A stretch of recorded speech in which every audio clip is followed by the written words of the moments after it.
Israel, America और Iran के दरमियान जंग का दौर लगातार जारी है और इस बीच आपको बता दें कि जंग का दायरा लगातार बढ़ता जा रहा है। इस बीच वार पलटवार का दौर जारी है। जितनी ताकत के साथ इजराइल और अमेरिका तेहरान को टारगेट कर रहे हैं, उससे कहीं ज्यादा ताकत से ईरान अब तल अवीव को निशाना बना रहा है। इस बीच कई बड़े वाक़े इस वक्त हुए हैं और इस बीच आपको बताते चलें कि हमलों की एक पूरी सीरीज एक तरह से चल रही है। आपको बताते चलें कि बड़ी खबर इस वक्त दुबई, मनामा और रियाद से है, जहां पर ईरान ने कई बड़े हमले किए हैं। मिडिल ईस्ट में पूरे मशरिक़ वस्ता में इस वक्त सायरन बजते हुए नजर आ रहे हैं। सायरन की आवाज सुनाई दे रही है, जहां पर दुबई, मनामा और रियाद पर ईरान ने हमले किए हैं। ईरान ने बड़ा बयान इस बीच दिया है कि ईरान सरेंडर नहीं करेगा। आपको याद होगा कि अमेरिका के सदर डोनाल्ड ट्रंप ने बयान दिया था कि अमेरिका सरेंडर, ईरान सरेंडर कर दे और ईरान को एक तरह से हम बख्श देंगे। लेकिन इस बीच ईरान की लीडरशिप की तरफ से यह बड़ा बयान आया है। ईरान ने कहा है कि ईरान सरेंडर नहीं करेगा। और इस बीच आपको बता दें कि ईरान ने आगे यह भी कहा है कि या तो ये जंग हम जीतेंगे या हम शहीद हो जाएंगे। यह दरअसल बड़ा और बेबाक बयान ईरान की तरफ से आया है। ईरान ने कहा है कि या तो इस जंग में हम शहीद हो जाएंगे या फिर इस जंग में हम फतेह हासिल करेंगे। और इस बीच आपको बता दें कि इजराइल की मिसाइल फैक्ट्रियों पर भी ईरान ने बड़ा हमला किया है और यह शायद पहली बार है जब इजराइल के अंदर इजराइल की जो मिसाइल फैक्ट्रियां हैं, जो असलहे के गोदाम हैं, उन्हें ईरान ने निशाना बनाया है। और इस हमले के बाद इजराइल को बहुत बड़ा झटका लगा है।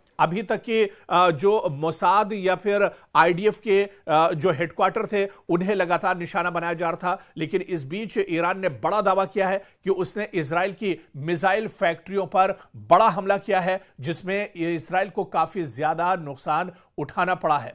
इस बीच एक और बहुत बड़ी खबर आ रही है। दरअसल ईरान ने अमेरिकी थार्ड को तबाह कर दिया है। जी हां, वो भी एक दो जगह नहीं, 3 जगहों पर अमेरिकी थार्ड को ईरान ने नुकसान पहुंचाया है। आपको बताते चलें कि ईरानी फौज ने अमेरिका के मिसाइल दिफाई निजाम थार्ड को निशाना बनाया है, जिस पर अमेरिका को बहुत ज्यादा नाज था, जिस पर इजराइल को बहुत ज्यादा घमंड था। मुत्तहिदा अरब अमारात, उर्दन और कतर में वाक़ अमेरिकी रडार सिस्टम को निशाना बनाया गया है। सैटेलाइट तस्वीरों में वाज़ेह तौर पर इन तीनों ममालिक में ईरानी हमलों के नतीजे में होने वाली तबाही को दिखाया गया है। अब अमेरिकी हुकूमत के इस बयान का मफहूम वाज़ेह होता जा रहा है कि ईरान जंग खींचने वाली है, यानी ईरान की जंग अभी कुछ दिन और चल सकती है। क्योंकि जब यह जंग शुरू हुई थी, उस वक्त डोनाल्ड ट्रंप ने कहा था कि सिर्फ 1 हफ्ते या 10 दिन तक यह जंग चलेगी। लेकिन आप देख लीजिए कि 1 हफ्ता गुजर चुका है, लेकिन इजराइल और अमेरिका अभी तक ईरान को पूरी तरह से इस जंग में भेद नहीं पाए हैं। बल्कि जितनी ताकत के साथ इजराइल और अमेरिका की तरफ से ईरान पर हमले हो रहे हैं, उससे कहीं मजबूती और ताकत के साथ हमला ईरान की तरफ से लगातार इजराइल पर किया जा रहा है। पूरे इजराइल में दरअसल हाहाकार मची हुई है। पूरे इजराइल में अफरा तफरी का माहौल है। लोग डरे हुए हैं। बहुत से खानदान और फैमिलियां तो ऐसी हैं जो जेर जमीन एक तरह से पनाह लिए हुए हैं। लगातार पूरे मशरिक़ वस्ता की बात करें या सिर्फ इजराइल की बात करें, लगातार पूरे इजराइल में जो सायरन है वो बज रहा है। सायरन की आवाज यहां पर रुक नहीं रही है। काफी ज्यादा तबाही देखने को मिल रही है, क्योंकि लगातार ईरान की तरफ से ईरान के जो रॉकेट हैं, जो मिसाइल हैं, जो ड्रोन है, उनके जरिए से हमला किया जा रहा है। इस बीच इजराइल ने यह भी दावा किया है कि क्लस्टर मिसाइल से भी ईरान ने इजराइल को निशाना बनाया है। इस बीच आपको बताते चलें कि ईरान ने भी कहा है कि शाहिद मिसाइल के जरिए उसने इजराइल पर हमला किया है। खुर्रम शहर 4 मिसाइल का भी इस्तेमाल अब एक तरह से ईरान कर रहा है। यह पहली बार है जब इस जंग में लेटेस्ट हथियारों का इस्तेमाल एक तरह से ईरान कर रहा है। शुरुआत में जो हमले इजराइल और तल अवीव की तरफ से के ऊपर ईरान की तरफ से हो रहे थे, उनमें दरअसल ईरान ड्रोन या फिर जो रॉकेट है या फिर जो पुराने मिसाइल थे, उनका इस्तेमाल एक तरह से ईरान कर रहा था। लेकिन अब जिस तरह से शाहिद मिसाइल, खुर्रम शहर 4 मिसाइल का इस्तेमाल लगातार किया जा रहा है, खैबर मिसाइल का इस्तेमाल किया जा रहा है, यह दरअसल ईरान की लेटेस्ट मिसाइल है जिसका इस जंग में पहली बार ईरान ने इस्तेमाल किया है। और शाहिद मिसाइल या खुर्रमशहर 4 मिसाइल दागने के बाद इजराइल के अंदर अफरा तफरी मची हुई है। इजराइल के अंदर काफी ज्यादा डर का माहौल बना हुआ है। इजराइल के अंदर चारों तरफ एक तरह से हाहाकार मचा हुआ है। लोग दौड़ते हुए एक तरह से नजर आ रहे हैं, चीखते पुकारते हुए नजर आ रहे हैं, क्योंकि अब जो हमला हो रहा है ईरान की तरफ से, यह हमला पूरी मजबूती के साथ हो रहा है, पूरी सटीक तरीके से यह हमला दरअसल अब ईरान की तरफ से किया जा रहा है। और आपको बताते चलें कि इन हमलों के नतीजे में इजराइल के अंदर बड़े पैमाने पर एक तरह से तबाही हो रही है। चारों तरफ मलबा ही मलबा नजर आ रहा है। कई इमारतें एक तरह से जमींबोज हो गई हैं और यहां तक कि जो अंडरग्राउंड टनल्स बनाई गई हैं, जो गुफाएं बनाई गई हैं, जो सेफ रूम दरअसल जेर जमीन बनाए गए हैं, वो सेफ रूम भी या सेफ जोन भी अब एक तरह से महफूज नहीं है, क्योंकि जिस तरह से ईरान की तरफ से बड़े पैमाने पर हमला किया जा रहा है, इन हमलों में जेर जमीन रहने वाले जो लोग हैं उनको भी काफी ज्यादा नुकसान पहुंच रहा है। और इस बीच आपको बताते चलें कि ईरान पूरी मजबूती के साथ लड़ रहा है और ईरान में सिक्योरिटी काउंसिल के सेक्रेटरी अली लारिजानी ने एक्स पर दावा किया है कि मुझे इत्तला मौसूल हुई है कि मुताद्दिद अमरीकी फौजियों को ईरान की अफवाज ने कैदी बना लिया है। जी हां, यह बड़ा दावा दरअसल ईरान के बड़े लीडर अली लारिजानी की तरफ से एक्स पर बाकायदा उन्होंने लिखा है कि मुझे यह इत्तला मौसूल हुई है ईरान से कि मुताद्दिद अमरीकी जो फौजी हैं उनको ईरान की फौज ने कैदी बना लिया है और उन्हें एक तरह से यरगमाल बना लिया गया है। खुद अली लारिजानी ने एक्स पर यह बयान दिया है। और इस बीच वहीं पर ईरान के एक और बड़े leader foreign minister Abbas Araghchi के मुताबिक ईरान के इक़दामात में शिद्दत की जिम्मेदारी दरअसल अमेरिका पर आयद होगी। यानी जितनी शिद्दत के साथ ईरान पर हमला किया जाएगा उससे कहीं ज्यादा शिद्दत पर ईरान एक तरह से इजराइल और अमेरिका को यानी दुश्मन को जवाब देगा। और ऐसे में अब्बास अराक्ची ने साफ तौर पर अलल ऐलान यह बयान दिया है। उन्होंने कहा है कि अगर ईरान को और ज्यादा मजीद या सख्त कदम उठाने पर मजबूर किया गया तो उसकी जिम्मेदारी अमेरिका और इजराइल पर एक तरह से आयद होगी। और इस बीच आप देखिए कि पूरे मशरिक़ वुस्ता में हमले रुक नहीं रहे हैं। पड़ोसी ममालिक पर दरअसल लगातार हमले हो रहे हैं, लेकिन ईरान ने एक बात यहां पर साफ कर दी है। ईरान ने कहा है कि पड़ोसी ममालिक पर हम हमले नहीं करेंगे जब तक कि वहां से कोई हमला नहीं किया जाता है। तो ईरान ने यह बात साफ कर दी है, क्योंकि ईरान ने पहले भी यह कहा था कि मशरिक़ वुस्ता में या मिडिल ईस्ट में जहां जहां पर ईरान ने हमला किया है, यह दरअसल जो मशरिक़ वुस्ता के ममालिक हैं, जो अरब ममालिक हैं, उन्हें टारगेट नहीं किया जा रहा है, बल्कि जहां पर अमेरिका की तंसीबात हैं, अमेरिका का साजो सामान है, अमेरिका के सिक्योरिटी फोर्सेस हैं, इजराइल के जो अलायंस फोर्सेस या उसके जो अलायंस ममालिक हैं, उन्हें दरअसल टारगेट किया जा रहा है। और इस बीच ईरान ने यह भी साफ कर दिया है, जब तक मशरिक़ वुस्ता का कोई मुल्क हमला ईरान पर नहीं करेगा तब तक ईरान भी कोई जवाबी कार्रवाई एक तरह से नहीं करेगा।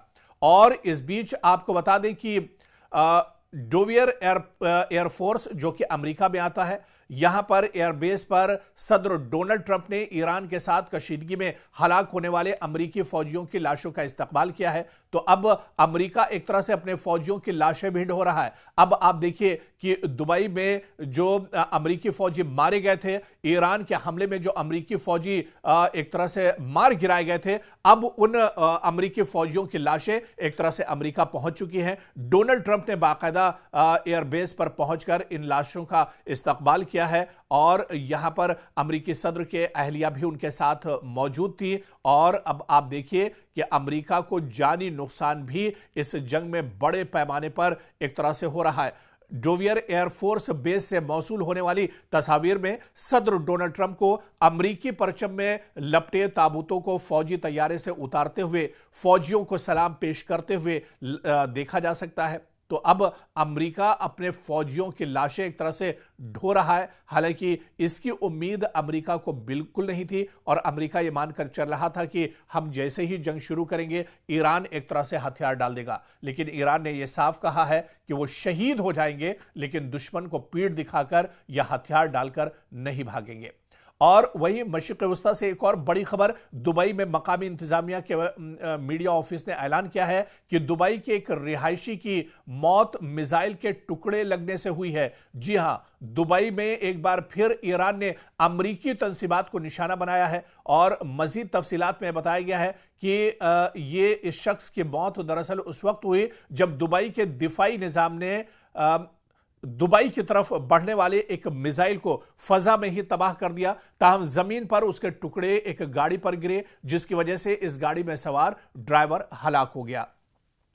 तो ईरान लगातार जहां जहां मशरिक़ वस्ता में अमरीकी तंसीबात हैं उन्हें निशाना बना रहा है। दुबई में यह लेटेस्ट हमला है जो ईरान की तरफ से किया गया है। और इस बीच सऊदी अरब से भी खबर है। सऊदी अरब की वजारत दिफा की जानिब से एक ऐलान में यह दावा किया गया है कि अल खुर्ज के करीब वाक़ शहजादा सुल्तान एयरबेस की जानिब एक बैलिस्टिक मिसाइल दागा गया। ताहम यह मिसाइल एक गैर आबाद इलाके में गिरा, जिसकी वजह से एयरबेस को कोई नुकसान नहीं पहुंचा है। तो अब इस पूरी जंग की धमक एक तरह से सऊदी अरब तक भी पहुंची है। सऊदी अरब में भी जहां जहां अमरीकी तंसीबात, अमरीका के एयरबेस है, उसे लगातार ईरान नुकसान पहुंचा रहा है। और वहीं बहरीन में अमरीकी फौजी अड्डे को मिसाइलों के जरिए ईरान ने निशाना बनाया है। ईरानी फौज का दावा है कि ईरान में पासदाराने इनकलाब की जानिब से जारी बयान में कहा गया है कि उन्होंने बहरीन में वाक़े एक अमरीकी फौजी अड्डे को मिसाइलों की मदद से निशाना बनाया है। तो बहरीन में भी लगातार जहां पर अमरीकी तंसीबात हैं, अमरीकी अड्डे हैं,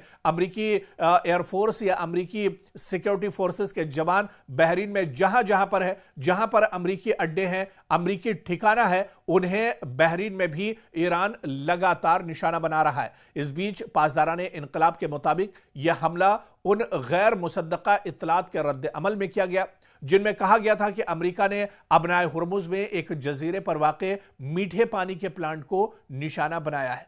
और दूसरी जानिब बहरीन की वजारत दाखिला के मुताबिक मुल्क में हमले के खतरे के पेश नज़र सायरन बजाए गए हैं और शहरियों से कहा गया कि वो महफूज मकामात पर मुंतकिल हो जाएं। यानी बहरीन में लगातार खतरा बढ़ता जा रहा है। बहरीन में लगातार अमेरिका के जो अड्डे हैं उन्हें ईरान निशाना बना रहा है। काफ़ी ज़्यादा यहाँ पर हलचल मची हुई है बहरीन के अंदर। और इस बीच आपको बता दें कि कतर से भी बड़ी खबर, जहां पर कतरी वजारत दिफा ने एक बयान में दावा किया है कि उसने कतर को निशाना बनाने वाले एक मिसाइल हमले को नाकाम बना दिया। तो कतर में, क्योंकि अल उदैद अमेरिका का सबसे बड़ा एयरबेस है और इसी एयरबेस पर कई बार ईरान ने हमला किया है, एक बार फिर से ईरान का मिसाइल अल उदैद एयरबेस की तरफ बढ़ रहा था, लेकिन कतरी वजारत ने अब तस्दीक की है कि जो मिसाइल के जरिए हमला किया गया था, दरअसल इस मिसाइल को नाकाम बना दिया गया है। कतर की वजारत दिफा के मुताबिक मुल्क के फजाई दिफाई निज़ाम ने इस मिसाइल हमले को रोकने के लिए कार्रवाई की है। ताहम बयान में यह नहीं बताया गया कि मिसाइल किस मुल्क या फरीक की जानिब से दागे गए थे, लेकिन जिस तरह से पूरी कशीदगी ईरान के साथ चल रही है, ईरान पूरे मशरिक़ वस्ता में अमरीकी तंसीबात को निशाना बना रहा है और जो इत्तेहादी हैं इसराइल के, उन्हें ईरान निशाना बना रहा है। ऐसे में यह कहा जा सकता है कि यह हमला ईरान की तरफ से दरअसल किया गया होगा। आप देखिए कि यह वाक़े ईरान के सदर मसूद पज़ेश्कियान के उस बयान के बाद पेश आया है जिसमें उन्होंने इस बात का इजहार किया था कि ईरान अपने पड़ोसी ममालिक पर उस वक्त तक हमला नहीं करेगा जब तक दूसरी जानिब से इस पर पहले हमला न किया जाए। और वहीं पर सऊदी अरब से एक और बड़ी खबर, जहां सऊदी अरब की फोर्सेस ने दारुल हुकूमत रियाज के सिफारती इलाके पर होने वाले ड्रोन हमले की कोशिश को नाकाम बना दिया है। आपको याद होगा कि रियाज में इससे पहले भी अमेरिका की एम्बेसी को निशाना बनाया गया था और एक बार फिर से उसी जगह को तेहरान की तरफ से निशाना बनाया गया। सऊदी वजारत दिफा के मुताबिक यह हमला ड्रोन के जरिए किया गया था, ताहम सिक्योरिटी फोर्सेज ने बर वक्त कार्रवाई करते हुए इसे नाकाम बना दिया है। और वहीं वजारत दिफा ने बाकायदा सोशल मीडिया प्लेटफॉर्म एक्स पर जारी बयान में कहा है कि इस वाक़े में किसी किस्म का माली नुकसान या शहरियों को कोई चोट नहीं पहुंची है, लेकिन मशरिक़ वस्ता में जहां जहां इजराइल और अमेरिका की तंसीबात हैं, इनके अड्डे हैं, उन्हें ईरान लगातार अटैक कर रहा है। और इस बीच आप देखिए कि इजराइल और अमेरिका की तरफ से ईरान पर भी पलटवार किए जा रहे हैं। ईरान में पहली बार ईरान के अंदर जो ऑयल रिफाइनरी है, ऑयल डिपो है, उसे इजराइल ने निशाना बनाया है और इस हमले के बाद एक बड़े इलाके में धुआं उठता हुआ दिख रहा है। एक बड़े इलाके में भयानक आग चारों तरफ एक तरह से दिख रही है और यह शायद पहली बार है जब इजराइल या अमेरिका की तरफ से ईरान के अंदर ऑयल रिफाइनरी को नुकसान पहुंचाया गया है, क्योंकि ये इस वजह से भी जो एक्सपर्ट और माहिरीन बताते हैं कि ऑयल रिफाइनरी पर हमला करना मतलब अमेरिका और इजराइल का अपने पांव पर ही कुल्हाड़ी मारना है, क्योंकि जब से अबनाए हुर्मुज को एक तरह से ईरान ने बंद किया है उसके बाद दुनिया में पेट्रोलियम और गैस की किल्लत एक तरह से महसूस की जा रही है। तो कहीं ना कहीं ये जो कदम है वो अमेरिका और इजराइल के खिलाफ एक तरह से देखा जा रहा है। और इस बीच कुवैत से भी बड़ी खबर आई है, जहां पर कुवैत ने उसके public institution for social security पर हमले की बात कबूली है और उसने कहा है कि इस सोशल सिक्योरिटी जो इंस्टीट्यूशन है इस पर भी हमला किया गया है। बयान के मुताबिक इस हमले के नतीजे में इदारे की मरकजी इमारत को काफी ज्यादा नुकसान पहुंचा है और यह बयान ऐसे वक्त में सामने आया है जब कुवैत की वजारत दिफा ने कहा है कि वो फजाई हमलों की एक लहर का मुकाबला कर रही है। यानी कुवैत पर लगातार ईरान की तरफ से ड्रोन मिसाइल से हमले हो रहे हैं, रॉकेट दागे जा रहे हैं, लेकिन कुवैत का यह कहना है कि वो फजाई हमलों को रोक रहा है, डिफेंस सिस्टम के जरिए इस हमले को रोका जा रहा है। वहीं वजारत दिफा ने शहरियों से अपील की है कि वो हिफाजती हिदायत पर सख्ती से अमल करें और हुक्काम की तरफ से जारी करदा हिदायत को नजरअंदाज न करें। इस बीच एक और बहुत बड़ी खबर नॉर्वे से आ रही है। नॉर्वे की पुलिस के मुताबिक दारुल हुकूमत ओस्लो में अमरीकी सिफारत खाने के करीब एक जोरदार धमाके की आवाज सुनाई दी है। पुलिस ने एक बयान में कहा है कि फिलहाल यह वाजे नहीं हो सका कि धमाका किस वजह से हुआ या इसमें कौन मुलविस हो सकता है। बयान के मुताबिक पुलिस सिफारत खाने के साथ राब्ते में है और अब तक किसी शख्स के जख्मी होने की कोई इत्तला नहीं मिली है। हुक्काम का कहना है कि मजीद मालूमात सामने आने पर एक तरह से जानकारी साझा की जाएंगी। इधर इजरायली फौज का कहना है कि ईरान ने इजराइल की जानिब कई मिसाइल दागे हैं। रात के वक्त यह हमला किया गया है और इजराइल के फजाई दिफाई निजाम इन मिसाइलों को इंटरसेप्ट करने के लिए लगातार काम कर रहे हैं। फौज के बयान के मुताबिक हाल ही में ईरान से इजरायली इलाके की तरफ मिसाइल लॉन्च किए जाने की निशानदेही हुई है, जिसके बाद दिफाई निजाम को फौरी तौर पर फाल कर दिया गया ताकि इन हमलों को रोका जा सके। हुक्काम का कहना है कि फजाई दिफाई निजाम आने वाले मिसाइलों को तबाह करने की कोशिश कर रहा है और सूरत हाल की मुसलसल निगरानी की जा रही है। लेकिन इस बीच आपको बता दें कि भले ही इजराइल की तरफ से यह दावा किया जा रहा है कि उसका डिफेंस सिस्टम ईरान से आने वाले मिसाइल और ड्रोन को रोक रहा है, लेकिन इसके बावजूद इजराइल के अंदर काफी ज्यादा तबाही है और सबसे ज्यादा जो तबाही इजराइल के अंदर देखने को मिल रही है वो तल अबीब में काफी ज्यादा तबाही हुई है, हैफा शहर में काफी ज्यादा तबाही हुई है, यौमे बैत जो शहर है इजराइल का वहां पर काफी ज्यादा तबाही हुई है। बल्कि जो सबसे ज्यादा तबाही हुई है वो दरअसल एक तरह से देखिए तल अबीब में हुई है, जहां पर लोग अब अपने आप को महफूज नहीं कर रहे हैं। जो दावे इजराइल की तरफ से किए जा रहे थे, बिन्यामिन नेतन्याहू की तरफ से दावे किए जा रहे थे कि वो ईरान को मुंहतोड़ जवाब देंगे, वो ईरान के किसी भी हमले को एक तरह से नाकारा बना देंगे, तो एक हफ्ता गुजर चुका है और इस एक हफ्ते के बाद भी आप देखिए कि लगातार ईरान लगातार स्ट्राइक कर रहा है, ईरान लगातार मशरिक़ वुस्ता को निशाना बना रहा है, ईरान लगातार इजराइल पर हमले कर रहा है और इन हमलों का तोड़ या जवाब अमेरिका और इजराइल दोनों के पास अभी तक नहीं है।